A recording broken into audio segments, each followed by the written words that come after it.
Baik, Assalamualaikum warahmatullahi wabarakatuh.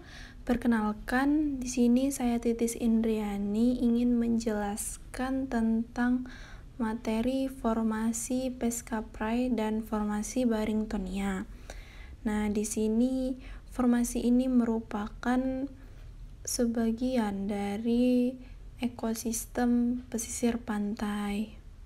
Nah, jadi sebelum kita masuk ke dalam formasi Pescaprai dan Barringtonia ini, pertama-tama kita akan membahas mengenai vegetasi pantai. Nah, vegetasi pantai itu ditumbuhi oleh berbagai jenis vegetasi, dan salah satunya itu adalah hutan pantai. Nah, hutan pantai ini biasanya ditemukan di beberapa jenis tumbuhan pioner. Nah, umumnya hutan pantai ini tidak melebihi luas wilayahnya itu dari 50 meter. Nah, untuk zonasinya itu memiliki tinggi pohon kurang lebih sekitar 25 meter. Seperti yang kita ketahui juga bahwasannya daerah pantai ini merupakan perbatasan antara ekosistem laut dan ekosistem darat. Nah, jadi hempasan gelombang itu dapat diminimalisir dengan adanya hutan tersebut. Nah,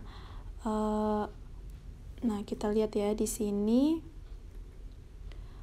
hutan pantai itu bisa membentuk tumbuhan menjadi dua zonasi. Yang pertama kita mengenal tentang formasi Pescaprai. Nah, kemudian kita mengenal yang kedua itu formasi Barringtonia. Nah, untuk formasi Pescaprai itu kira-kira gambarnya seperti ini, di mana formasi ini biasanya berada pada daerah pasang tertinggi. Dan pada semua pantai terbuka itu umumnya berada di daerah tropik dengan tumbuhan yang terpisah-pisah. Sebenarnya formasi Pescaprai ini ada juga yang tumbuh dengan kerapatan yang sangat rapat, tetapi itu tergantung dengan kondisi pantainya ya. Nah, jadi formasi Pescaprai ini diambil dari nama jenis herbal berbunga ungu. Dia itu merambat seperti yang kita lihat di gambar ini. Dia merambat berdaun tebal seperti tumbuhan katang-katang. Nah, jadi formasi Pescaprai ini dia itu memiliki karakteristik panjang batang itu kurang lebih 5 hingga 30 meter dan itu menjalar ya.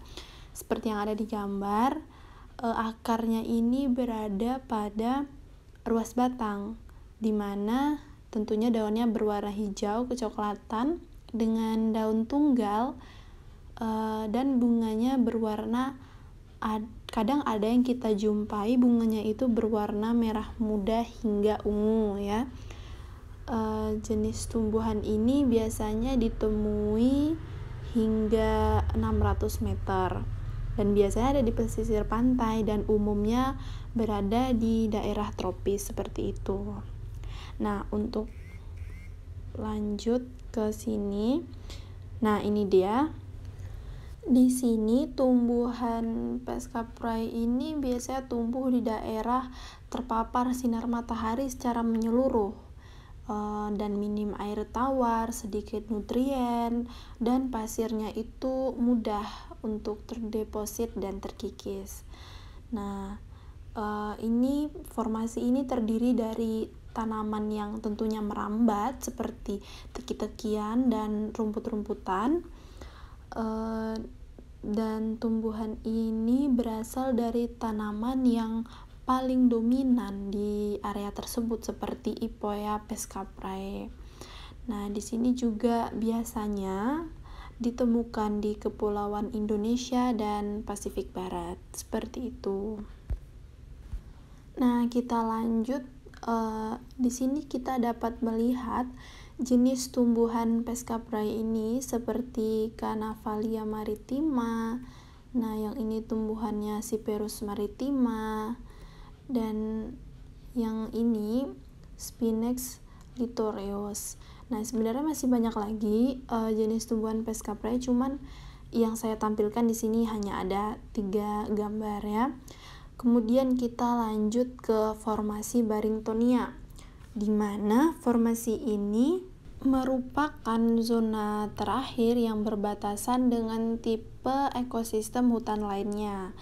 Nah, biasanya formasi Barringtonia ini terdapat pada daerah pantai tentunya, dengan kadar salinitas yang agak sedikit rendah dibandingkan dengan formasi Pescapreae tadi yang sudah kita bahas.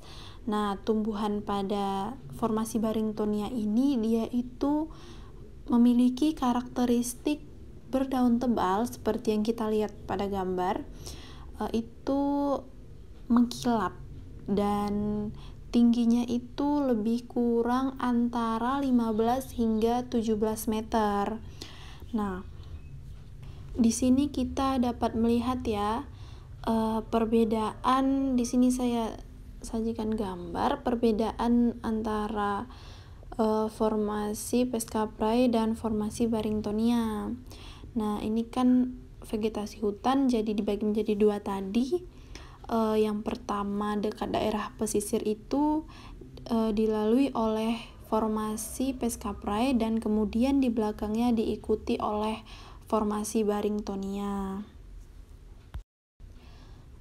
Bisa dikatakan bahwasannya formasi ini sangat jauh berbeda ya, bahkan berbanding terbalik dengan baik formasi Pescapreae dan Barringtonia. Untuk formasi Pescapreae sendiri ini mempunyai daun yang merambat dan tidak terlalu tinggi, sedangkan formasi Barringtonia yang ada di belakang formasi Pescapreae ini berdaun tebal, berkayu, serta rimbun. Nah, oke. Kita lanjut dari formasi tersebut. Vegetasi hutan tersebut memiliki fungsi vegetasinya sebagai hutan pantai. Nah, fungsi dari hutan pantai itu sendiri memiliki fungsi, nah ini seperti contohnya pada gambar itu di sini memiliki fungsi fisik, di mana vegetasi hutan ini dapat meredam pukulan gelombang tsunami saat terjadinya tsunami, kemudian mereduksi terjadinya pada saat abrasi pantai, dan tentunya melindungi ekosistem darat dari paparan angin dan badai yang berasal dari daerah pantai. Nah, kemudian ini adalah gambar dari fungsi vegetasi hutan dilihat dari fungsi ekologinya. Nah, tentunya ini dapat sebagai habitat flora maupun fauna, dan tentunya bagi manusia itu dapat sebagai jasa dari tumbuhan untuk kesehatan lingkungan di daerah pesisir. Nah, kemudian ini yang ketiga ini kita lihat. Nah, ini merupakan gambaran dari fungsi sosial dan ekonomi. Selain tumbuhan tadi memiliki fungsi fisik, ekologi, dia juga memiliki fungsi sosial dan ekonomi. Seperti pada gambar, tumbuhan itu, formasi itu dapat menjadi tempat wisata dan tempat berkemah. Selain itu, penghasil bahan baku industri ya tentunya bagi manusia, dan penghasil obat-obatan, dan sumber penghasil bioenergi lainnya. Nah, seperti itu. Cukup sekian penjelasan saya mengenai vegetasi hutan yang terdiri dari 2 zona. Yang pertama formasi Pescapreae dan yang kedua formasi Barringtonia. Mohon maaf apabila ada kesalahan. Terima kasih. Wassalamualaikum warahmatullahi wabarakatuh.